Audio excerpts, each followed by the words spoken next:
নমস্কাৰ।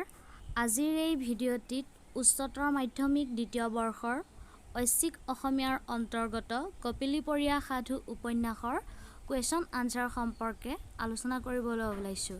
তেনেহ'লে ব'লা আৰম্ভ কৰোঁ। কুৱেশ্যন নম্বৰ 1, কপিলীপৰীয়া সাধুৰ উপন্যাসৰ নায়ক কোন? উপন্যাসখনত তেওঁৰ ভূমিকা আলোচনা কৰা বা চৰিত্ৰ বিশ্লেষণ কৰা। উত্তৰ: সফল ঔপন্যাসিক নৱকান্ত বৰুৱাদেৱৰ কপিলীপৰীয়া সাধু উপন্যাসৰ প্ৰধান চৰিত্ৰ হ'ল ৰূপাই বা ৰূপসিং। ৰূপাই হ'ল কপিলীপৰীয়া মিকিৰ ৰজা পোৱালীৰ বংশধৰ। বেথাৰাম পণ্ডিতৰ পাঠশালা স্কুলত পঢ়া ৰূপাইৰ পঢ়াতকৈ ধাউতি বেছি কাষেদি বৈ যোৱা কপিলী নদীৰ প্ৰতিহে। দুখীয়া ৰূপায়ে প্ৰাথমিক শিক্ষা গাঁৱতেই শেষ কৰি পইচাৰ অভাৱত নগৰৰ বঙালী উকীল এজনৰ ঘৰত এক প্ৰকাৰ চাকৰ খাটি যেতিয়া ওপৰ শ্ৰেণীলৈ উঠিব নোৱাৰিলে, তেতিয়া এদিন হঠাতে সি গান্ধীজীৰ সত্যাগ্ৰহী সমদলত যোগ দি জেললৈ গ'ল। তাতে সি লগ পালে তিলক গোসাঁইক। তেওঁ ৰূপাইক গান্ধীজীৰ অহিংসা মন্ত্ৰত শৰণাপন্ন কৰিলে। জেলৰ পৰা এদিন সি মুকলি হ'ল আৰু তিলক গোসাঁইৰ উপদেশক্ৰমেই গাঁৱৰ সংগঠনমূলক কামত আত্মনিয়োগ কৰে। জেলৰ পৰা আহি সি পুনৰ গাঁৱত বন্ধ হোৱা স্কুলখন পাতি তাৰ শিক্ষক হিচাপে দায়িত্ব দিলে তিলক গোসাঁইৰ ভতিজাক বসু গোসাঁইক। ৰূপাই কৰ্মত এটা ডেকা, আত্মবিশ্বাস আছিল তাৰ প্ৰবল। কপিলীৰ বলীয়া বানত পিল্লাই চাহাবৰ লগত অসীম সাহসেৰে সি ৰিলিফৰ কাম কৰিছিল। ইয়াতেই আকস্মিকভাৱে সি লগ পায় বানত উটি অহা অৱচেতন সোণপাহীক, যি সোণপাহীয়ে তাৰ পিছৰ জীৱনত আনি দিয়ে এক নতুনত্বৰ জোৱাৰ। এনেতে এক অপ্ৰত্যাশিত ৰহস্য উদ্ঘাটনে ৰূপাইৰ জীৱনৰ গতি ওলট-পালট কৰি দিয়ে। বাপেকৰ মৃত্যুত সি জানিলে যে সি ধীৰসিঙৰ ঔৰসজাত সন্তান নহয়, কপিলীৰ বুকুত উটি অহা তোলনীয়া সন্তানহে। সি কপিলীৰ বুকুত শান্তিৰ আশ্ৰয় বিচাৰিলে। কাৰণ কপিলী তাৰ মাতৃ। কিন্তু কপিলীয়ে তাক সোণপাহীৰহে কাষ চপাই দিলেগৈ। ৰূপায়ে তাৰ জন্ম ৰহস্যৰ সন্ধান পাই উদ্বাউল হৈ উঠিল। সি অনুভৱ কৰিলে, মোৰ কোন আছে, মোৰ ঘৰ নাই। যিখন ঘৰ মই মোৰ ঘৰ বুলি ভাবিছিলোঁ, তাত মই বাহিৰা মানুহ। মই মোৰ ঘৰ বিচাৰি যাম কপিলীয়েদি। সি পুনৰ ঘূৰি ৰাঙলী বুঢ়ীৰ কাষলৈ আহি খেতি-বাতিত মন দিলে যদিও তাৰ অন্তৰত এইভাৱে ক্ৰিয়া কৰি থাকিল, মই সোঁতত উটি অহা বিহফুল, মোৰ কোনো বুৰঞ্জী নাই। যিখন ঘৰে মোক সংসাৰৰ সতে চিনাকি কৰালে, সেইখন মোৰ ঘৰ নহয়। ঘাটে ঘাটে ঠেকা খাই উৰি ফুৰিব লাগিব অকণমান আশ্ৰয়। ৰূপাইৰ মনৰ এই দ্বন্দ্ব উপন্যাসখনিত সাৰ্থকৰূপে চিত্ৰিত হৈছে। ৰূপাই প্ৰকৃত প্ৰেমিক। গোসাঁইপুখুৰীৰ জয়াল পৰিৱেশত ৰোমান্টিক আৱেশত ৰূপাই সোণপাহীৰ মিলন হয়।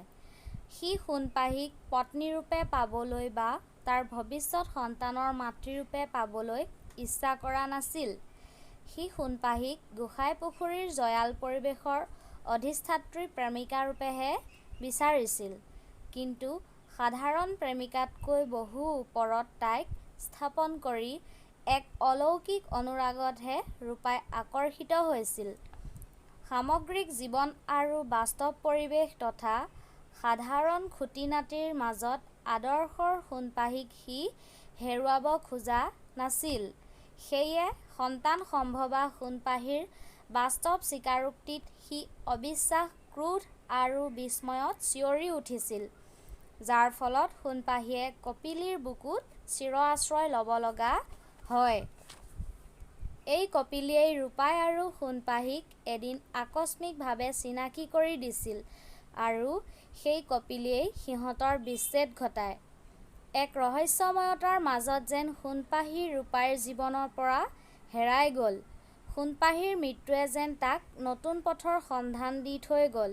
ৰূপাই এতিয়া বাস্তৱ জীৱনৰ সংসাৰৰ যাত্ৰাপথত অগ্ৰসৰ হ'বলৈ প্ৰস্তুত হ'ল। বসু গোসাঁইক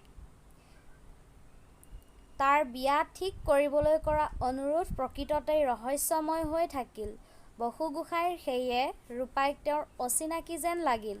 ৰূপাইৰ বিয়াৰ সিদ্ধান্তৰ যোগেদি উপন্যাসিকে কপিলীৰ প্ৰতি তাৰ একাত্মৰ এনাজৰীডাল নিঃচিহ্ন কৰাৰ ইংগিত দিছে। নেক্সট কুৱেশ্যন, কপিলীলৈ মোৰ ভয় লাগে। কপিলীয়ে আমাক চিনাকি কৰিলে, কেতিয়াবা কপিলীয়ে আঁতৰলৈ লৈ যাব। কথাষাৰ কোনে কাক কৈছে তাৎপৰ্য বুজাই লিখা। উত্তৰ: উক্ত কথাষাৰ নৱকান্ত বৰুৱাৰ কপিলীপৰীয়া সাধু উপন্যাসৰ প্ৰধান চৰিত্ৰ সোণপাহীয়ে ৰূপাইক উদ্দেশ্য কৰি কৈছে। সোণপাহী আৰু ৰূপাইৰ যেতিয়া গোসাঁইপুখুৰীৰ পাৰত মিলিত হৈছিল তেতিয়া কৈছিল। কপিলীৰ পাৰ ভঙা বানত ৰিলিফৰ কামত পিল্লাই চাহাবৰ লগত ৰূপাইও যাওঁতে আকস্মিকভাৱে অৰ্ধচেতন অৱস্থাত লগ পাইছিল সোণপাহীক। সোণপাহীক সেই অৱস্থাৰ পৰা উদ্ধাৰ কৰে ৰূপায়ে। সেই সোণপাহীয়েই ৰূপাইৰ পৰৱৰ্তী জীৱনত আনি দিয়ে অভিনৱ প্লাৱন। হঠাৎ পিতৃ ধীৰ সিঙৰ মৃত্যুৰ পিছত অপ্ৰত্যাশিতভাৱে ৰূপাইৰ জন্ম ৰহস্যৰ উদ্ঘাটনে তাৰ জীৱনৰ গতিপথ ওলট পালট কৰি দিয়ে। ৰূপায়ে কপিলীৰ বুকুতে আত্মজাহ দিবলৈ গ'ল, কিন্তু কপিলীয়ে তাক নল'লে। তাক সোণপাহীৰহে কাষ চপাই দিলে। এই ঘটনাৰ পিছত ৰূপাই আৰু সোণপাহীৰ নৈশ অভিসাৰ আৰম্ভ হ'ল। কপিলীৰ বুকুত নাৱৰ মাজত এই অভিসাৰ হোৱা নাছিল, কাৰণ কপিলী যে ৰূপাইৰ মাতৃ। এই অভিসাৰ হৈছিল গোসাঁইপুখুৰীত নৈশ অভিসাৰ। দুয়োটাৰ এই নৈশ অভিসাৰৰ মিলনৰ মুহূৰ্ততে এদিন সোণপাহীয়ে ৰূপাইক ক'লে যে কপিলীলৈ তাইৰ ভয় লাগে। কপিলীয়েই সিহঁতক পৰস্পৰ চিনাকি কৰিলে, কাষ চপাই দিলে। কেতিয়াবা এই কপিলীয়েই সিহঁতৰ বিচ্ছেদ ঘটাব। সোণপাহীৰ এই যি সন্দেহ, সেই সন্দেহ সত্যলৈ ৰূপায়িত হ'ল, কাৰণ বাস্তৱ স্বীকাৰোক্তিত ৰূপাইৰ অবিশ্বাসৰ ক্ৰোধৰ পৰিণতি হিচাপে সোণপাহীয়ে কপিলীৰ বুকুত চিৰ আশ্ৰয় ল'লে। Next question 3. লোকে হাতৰ কাণৰ বেছি চেঁচিও লৰা-ছৰা পঢ়ায়। ঈশ্বৰৰ কৃপাত তোমাৰ তামোল টেঙাৰ বাৰীখনেই 2-1.5 কোটি টকা দিয়ে, তুমিনো নোৱাৰিবা কিয়? উক্ত কথাষাৰ কোনে কাক কিয় কৈছিল? উত্তৰ: উক্ত কথাষাৰ ভাঙুৰি ভকতে ৰূপাইৰ পিতৃ ধীৰ সিঙক কৈছে। ৰূপাইহঁতৰ ভোৰবন্ধা গাঁৱৰ এজন সৰবৰাহী লোক হৈছে ভাঙুৰি ভকত। ভকতৰ ল'ৰা-ছোৱালী কোনো নাই। তেওঁ ৰূপাইক গীত মাত শিকায়। বৃত্তি পৰীক্ষা দিবৰ বাবে ৰূপাই চহৰলৈ গৈ বঙালী উকিলৰ ঘৰত থাকি বৃত্তি পৰীক্ষা দি আহিল। ৰূপায়ে বৃত্তি নাপালে, সেয়ে বাপেকে তাক পঢ়ুৱাৰ কথা বাদ দিলে। ৰূপাইৰ বাপেকৰ এই কথাত গান-বাজনাৰ শিক্ষক ভাঙুৰি ভকতে ভাল নাপালে। তেওঁ ৰূপাইৰ বাপেকক ক'লে যে বৃত্তি নাপালে বুলি ল'ৰাটো নামকটা চিপাহী কৰিব নালাগে। তেওঁ ৰূপাইক ৰহাৰ মাইনৰ স্কুলত নাম লিখাবলৈ পৰামৰ্শ আগবঢ়ালে। সেই কথাত ৰূপাইৰ দেউতাকে মাচুলৰ সমস্যা হ'ব বুলি কোৱাত ভকতে ধীৰ সিঙক কৈছে যে বহুতে নিজৰ হাতৰ কাণৰ অলংকাৰ বেচিও ল'ৰাক পঢ়ুৱায়। ধীৰ সিঙে যিহেতু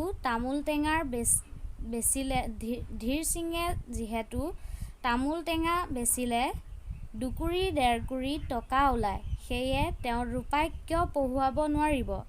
এনেকৈ ভাঙুৰি ভকতে ৰূপাইক স্কুলত নাম লগাই দিবলৈ বাপেকক খাটনি ধৰিলে। Question number 4. কপিলীপৰীয়া সাধু উপন্যাসত প্ৰকৃতিৰ সৈতে মানৱ জীৱনৰ নিবিড় সম্পৰ্ক কেনেদৰে প্ৰকাশ পাইছে আলোচনা কৰা। উত্তৰ: ঔপন্যাসিক নৱকান্ত বৰুৱাৰ এখন সফল উপন্যাস হ'ল কপিলীপৰীয়া সাধু। উপন্যাসখনিৰ মূল বিষয়বস্তু হ'ল নগাঁৱৰ কপিলীপাৰৰ লোকসকলৰ জীৱন যাত্ৰাৰ কাৰ্যপ্ৰণালী। উপন্যাসখনিত মানৱীয় প্ৰেম, সংগ্ৰাম আৰু সংঘাত, ভাগ্য আৰু বাস্তৱতাৰ মাজেৰে লাভ কৰা পৰিণতিৰ বৰ্ণিত হৈছে। প্ৰকৃতিৰ লগত মানৱৰ নিবিড় সম্পৰ্ক, কৃষিজীৱী লোকসকলৰ সৈতে প্ৰকৃতিৰ এক নিৰবিচ্ছিন্ন আৰু অবিচ্ছেদ্য সম্পৰ্ক, বিশেষকৈ প্ৰকৃতিৰ মনোমোহা পৰিৱেশৰ ভূস্বৰ্গ অসমৰ নদ-নদীসমূহৰ লগত অসমীয়া মানুহৰ এক নিবিড় সম্পৰ্ক, মানুহ আৰু নদীৰ মাজৰ এক হৃদয়স্পৰ্শী সম্পৰ্কই কপিলীপৰীয়া সাধু উপন্যাসৰ মূল কাহিনীগাথা। কপিলীপৰীয়া সাধু উপন্যাসৰ পটভূমি কপিলীপাৰৰ ভোৰবন্ধা গাঁও আৰু এই কাহিনীৰ নায়ক মিকিৰ ৰজা পোৱালীৰ বংশধৰ ৰূপসিং। এক সুন্দৰ প্ৰাকৃতিক গ্ৰাম্য পৰিৱেশত কাহিনীৰ আৰম্ভণি ঘটিছে। ৰূপসিঙে পঢ়া পাঠশালা স্কুলৰ কাষেদিয়েই বৈ গৈছে কপিলী নদী। সেয়েহে ৰূপসিঙৰ পঢ়াতকৈ ধাউতি বেছি স্কুলৰ কাষেদি বৈ যোৱা কপিলীৰ প্ৰতিহে। ৰূপাই পঢ়াত আগবাঢ়িব নোৱাৰি গান্ধীজীৰ সত্যাগ্ৰহী সমদলত যোগ দি জেললৈ গ'ল। কিন্তু জেলতেই ৰূপাইৰ কপিলীলৈ মনত পৰে। কপিলীখন বাৰু আকৌ কেতিয়াকৈ দেখা পাব? জেলৰ পৰা মুক্তি লাভ কৰি কপিলীৰ ল'ৰা ৰূপায়ে আকৌ কপিলীৰ পাৰতে জীৱন আৰম্ভ কৰিলে। কামত লাগিল নিজৰ দেশৰ আৰু গাঁৱৰ। পুনৰ খেতি-বাতি আৰু পঢ়াশালি পতাৰ কামত ব্যস্ত হ'ল। ৰূপায়ে যেতিয়া সিক বানপানীত উটি অহা ল'ৰাহে বুলি তাৰ জন্ম-ৰহস্য উদ্ঘাটন কৰিছিল, তেতিয়া সি কপিলীত আত্মজা দিব বিচাৰিছিল।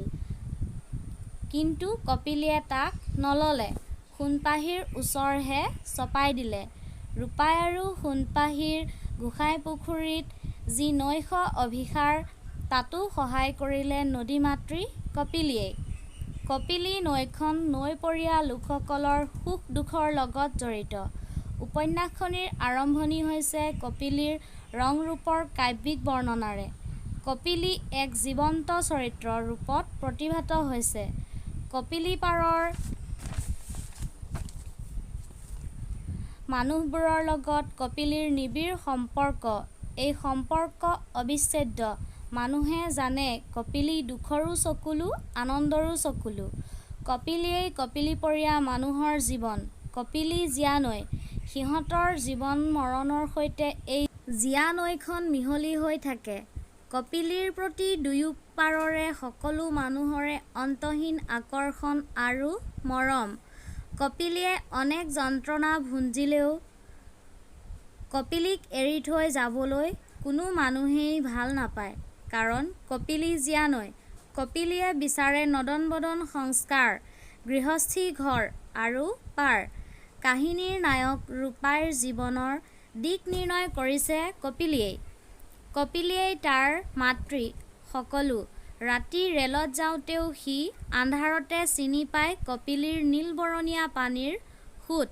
উপন্যাসখনত কপিলীপাৰত আৰু ইয়াৰ আশে-পাশে থকা অনেক মানুহৰ জীৱন-ধাৰণ প্ৰণালী তথা দুখীয়া নিছলা মানুহৰ কপিলীৰ বানত হোৱা নাজল-নাথল অৱস্থাৰ জীৱন্ত চিত্ৰ প্ৰতিফলিত হৈছে।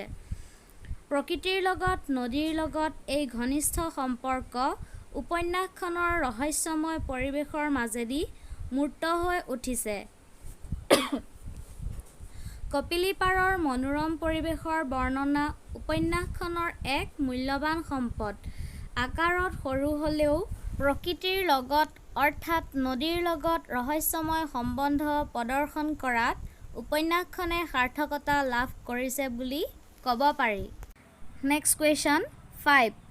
কপিলীপৰীয়া সাধু উপন্যাসখনত অসমৰ গ্ৰাম্য জীৱনৰ চিত্ৰ কেনেদৰে প্ৰতিফলিত হৈছে বুজাই লিখা। উত্তৰ: নৱকান্ত বৰুৱাৰ কপিলীপৰীয়া সাধু উপন্যাসখনি নগাঁৱৰ কপিলীপাৰৰ লোকখিনিৰ জীৱন-যাত্ৰাৰ কেন্দ্ৰ কৰি ৰচনা কৰা হৈছে।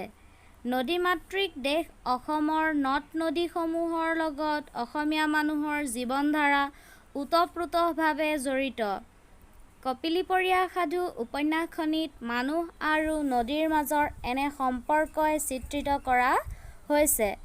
কপিলীপৰীয়া সাধু উপন্যাসখনিৰ পটভূমি হ'ল কপিলীপাৰৰ ভোৰবন্ধা গাঁও। ইয়াৰ নায়ক মিকিৰ বংশধৰ ৰূপসিং বা ৰূপাই। কপিলীপাৰৰ বেথাৰাম পণ্ডিতৰ পাঠশালা স্কুলৰ পৰিৱেশৰ মাজেৰে লেখকে গাঁৱৰ প্ৰতিচ্ছবি অংকন কৰিবলৈ প্ৰয়াস কৰিছে। উপন্যাসখনিত যি বৰ্ণনা দিয়া হৈছে সেয়া গ্ৰাম্য সমাজৰ এখনি ছবি প্ৰতিফলিত হোৱা দেখিবলৈ পোৱা যায়। ৰূপসিং বা ৰূপাইক বাপেকে উকিলৰ ঘৰত থোৱা, তাত সি পঢ়াৰ প্ৰতি ধাউতি নিদি গান্ধীজীৰ সত্যাগ্ৰহী সমদলত যোগ দি জেললৈ যোৱা, জেলত তিলক গোসাঁইৰ লগত পৰিচয় হোৱা আৰু এদিন মহাত্মা গান্ধীৰ ফটোসহ নিজৰ কপিলীপৰীয়া ঘৰলৈ উভতি অহা দৃশ্য অতি মনোৰম। এনেবোৰ বৰ্ণনাৰ পিছত এক বিশেষ পৰিস্থিতিত ৰূপাই সোণপাহীৰ মিলন, সোণপাহী অন্তঃসত্ত্বা হোৱা আৰু কপিলীত জাহ যোৱা, শেষত ৰূপায়ে নতুন পথৰ সন্ধান পাই সাংসাৰিক হৈ জীৱন নিৰ্বাহ কৰাৰ ঘটনাই এখনি গাঁৱলীয়া সমাজৰ চিত্ৰ প্ৰস্ফুটিত হৈ পৰিছে। ঋতু পৰিৱৰ্তনৰ লগে লগে সৃষ্টি হোৱা গাঁৱৰ বিভিন্ন ৰোগ, বাৰিষা কপিলীৰ ভয়াৱহ মূৰ্তি, ভোৰবন্ধা লোকসকলৰ সামাজিক জীৱন প্ৰণালী, অন্ধবিশ্বাস, কুসংস্কাৰ, প্ৰাকৃতিক দৃশ্যাৱলীৰ বিৱৰণ জীৱন্ত ৰূপত অংকন কৰিছে। কপিলীপাৰৰ পৰিৱেশ তথা গাঁৱৰ পৰিৱেশ বৰ্ণনা কৰিবলৈ লেখকে প্ৰয়োগ কৰা বৰ্ণনাসমূহ উপন্যাসখনিৰ আকৰ্ষণীয় সম্পদ। কপিলীপাৰৰ সেই মানুহখিনিৰ লগত কপিলীৰ সম্পৰ্ক নিবিড়, অবিচ্ছেদ্য। কপিলীয়ে কপিলীপৰীয়া মানুহৰ জীৱন, কপিলী জীয়া নৈখন মিহলি হৈ থাকে। উপন্যাসখনিত কপিলীপৰীয়া গাঁওখনৰ বিৱৰণ দিয়াৰ লগতে তাৰ আশে-পাশে থকা অনেক গাঁও আৰু তাৰ লোকসকলৰো বিৱৰণ দিছে। স্বৰাজ আন্দোলনৰ লগত জড়িত সংগ্ৰামী মানুহৰ জীৱন লিপিবদ্ধ হোৱাৰ লগত দুখীয়া নিছলা মানুহৰ কপিলীৰ বানত হোৱা দুৰ্দশা অৱস্থাৰ কথা বৰ্ণনা কৰা হৈছে। এনেবোৰ বৰ্ণনাৰ জৰিয়তে লেখক নৱকান্ত বৰুৱাদেৱে কপিলীপাৰৰ লোকসকলৰ গ্ৰাম্য জীৱনটো চিত্ৰিত কৰাত সফল হৈছে। আজিৰ ভিডিঅ'টি ইমানতেই সমাপ্ত কৰিলোঁ। ধন্যবাদ।